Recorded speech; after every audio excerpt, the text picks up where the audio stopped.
beautiful people. Jordan Dove here. It is Wednesday, April 27th, and man, things are getting weirder and weirder and weirder by the day. I have a number of the week for you, and the average closing costs in New York, big number, $58,619. No, that does not include the down payment. But damn, 58 large to close on a property in New York on average. 5.37% was the average interest rate last week for 30-year fixed mortgages, which is the highest level since 2009. Ha! Wow, I told you it was coming. Demand for purchase mortgage were down 17% last week compared to the same time a year ago. Maybe things are cooling off, but we still have hedge funds and unlimited bottomless pits of cash still buying single families. But guess what? Mortgage refis are essentially dead. Rocket Mortgage, you've all heard of Rocket Mortgage. Their 2022 loan volume consisted of 87% of refinances. Okay. The mortgage business is not a good business when you rely heavily on refis, because what happens when people can't refi? Because rates are nuts, right? Rocket is now looking to lay off 8% of their workforce.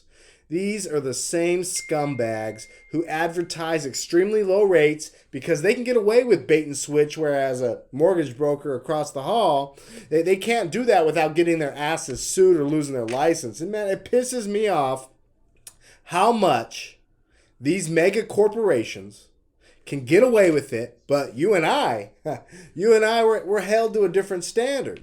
It's a two-tiered system, you see? Antitrust. What does that even mean? Is it even enforced? I don't know. Not for these guys. Not for the big players. Not for the mega corporations. Okay? Not for the S&P 500. But hey, what do I know? I'm just a realtor helping hundreds of families create wealth through real estate. It's really important. We do some flips. We have some other businesses and investments that we have. But, I'm just giving to you guys how I see it. Flagstar Bank, a large bankster gangster mortgage lender, their Q1 volume, it dropped by 64%. They cut 420 jobs, or about 20% of its mortgage staff. More to come. There's more coming. We're going to see more layoffs. All right, got to keep those investors happy. 10-year Treasury bond yield up 1 bip today. That's 0.01. That's 1 bip to 2.828%. Small dip from the high, but we will see support break 3% very, very soon, probably by the end of next week. But just my opinion. Mortgage rates will keep rising. They're going to keep going up. If you're in the market to buy, money's still relatively somewhat reasonable. Get more expensive, mortgage rates are going to keep going up. The Fed has to raise rates. We know that. May 4th FOMAC meeting, they're going to raise rates. 100%. You know it. I know it. Everybody knows it. If you don't know it, you've been sleeping under a freaking rock. Okay? If inflation, as they report, is 8.5%, rates have to get higher for inflation to come down. Rates have to be higher for inflation to come down. The rates have to be higher than the inflation percentage. It has to, or else it won't come down. That's it. Very simple. It's really that simple. How long do you think that's going to take? How long? I think we're in for a bumpy ride. Our grocery bill yesterday, granted, I did have to get some other non-grocery items like cleaning products, liquid chlorine for the pool, etc. $345. That's it. Dude, I know people, great people, awesome people, friends, right, who make $400 a week, and they're great fucking people. Man, it's going to get ugly for the working class. It's rough. But here's something interesting. Remember the word subprime being thrown around in 2008, 2009, like monkeys slinging their own shit from trees? You remember that? That's right. That really makes you think. Okay, this right here is also going to make you think. There are still subprime mortgages going on. Believe me, they're still happening. They're called non-QM. It stands for non-qualified mortgage. Remember that word. Non-QM stands for non-qualified mortgage. Okay, that does sound much nicer. It's a much nicer name. The language is beautiful. It's more eloquent. It sounds a lot better than subprime, right? Semantics, that's all it is. Non-QM. Non-QM. Remember that. You're going to start hearing that. This is a type of loan that's not required to meet agency standard documentation requirements as outlined by the Consumer Financial Protection Bureau. And I've been seeing more and more of these being offered, and they're real. It's really, really real. It's a real thing. It's being offered. Typically, it's at higher interest rates, but this is not quality buyers, aka subprime. Now, don't get me wrong. There are some great people who will pay these debts, but the majority are very risky. Very, very risky. Interesting. And check this one out. Remember ARMs, like my biceps? No. ARMs, adjustable rate mortgages. These are becoming popular again. Be careful. I told you things are getting weirder and weirder by the day. Okay? It's getting weird. It's getting funky out there. I don't know, guys.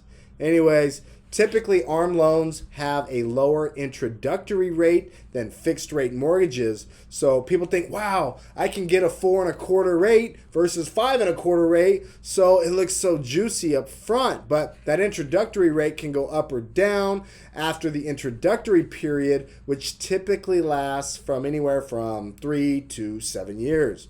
The Mortgage Bankers Association, or the MBA, not the NBA, it's the playoffs, but you know, who gives a shit? That survey found that ARM loans accounted for 9% of mortgage loan applications last week, double the amount that they commanded just 3 months ago. And get this, ARM loans represented 17% of the dollar volume borrowers applied for last week. So that means these are for larger loans. Okay, larger loans. For a 5/1 ARMs, rates averaged 4.28%. Oh, I was close. See, I said 4.25%. 4.28%, up from 4.09% the week before, with the points increasing to 0.74 from 0.56. Those include the loan origination fee, and this is for 80% loan to value, or LTV. But let me ask you, what happens, hypothetically, what happens when that rate adjusts to 7 or 8 or 10%? What happens then? What happens if you cannot refi out of it? You're screwed. That's what happens. You're screwed. Okay? Now, I get it can be safe if you're planning on moving or refining the mortgage within your initial fixed rate period. I get that. But hey, plans change. Government might introduce some regulation. You never know. But be careful, ladies and gentlemen. Please be careful with ARMs, okay? Have a plan if you plan on doing that, but just be really, really careful, okay? Forecasters from Fannie Mae are now expecting lenders will refinance $889 billion in mortgages this year, and that number would represent a 68% drop from the $2.8 trillion with the capital T, $2.8 trillion in mortgages refinanced in 2020. Fuck. That's a lot of money. Anyways, I don't understand if people really understand how much $1 trillion is. That is $1,000 billion. That is $1 billion 1,000 times. You know how much $1 billion is? That's $1 million 1,000 times. Man, 2.8 trillion. But look, if you're looking to buy, do it now. Hedge funds are going to keep driving up prices, and rates are going to be higher. It's going to be harder for you to compete. Hedge funds don't need mortgages for single-family homes. They have bottomless pits of cash. I feel like they have a little keyboard, and they can just type in just hold down the 0 key, as long as it goes, and, I don't know. Anyways, it's been a pleasure. ARMs, non-QM, a.k.a. subprime. It's out there. It's happening. It is happening. Man, but if you got your ducks in a row, Go own some property because Wall Street is buying up everything. They do not want you to own property. They do not want the middle class to gain wealth. They're going to suck every penny out they can. So the way you can win and combat that is own some property, own some land, own some cash flow investment property. Go start a business. Go do something. Go fight the good battle. Go fight the good fight. Okay, guys, I'm out. Have a blessed day. Like and subscribe to the channel. Please leave a comment. It's great. It's great. Again, it's Wednesday, April 27th. I'm Jordan Dove. You can go get my books for free, jordandove.com/books. I got one about selling a home, buying a home. It's all in there, and I'm working on updated versions of those. So you guys take care. Have a great rest of your day, and I, Jordan Dove, will talk to you all soon.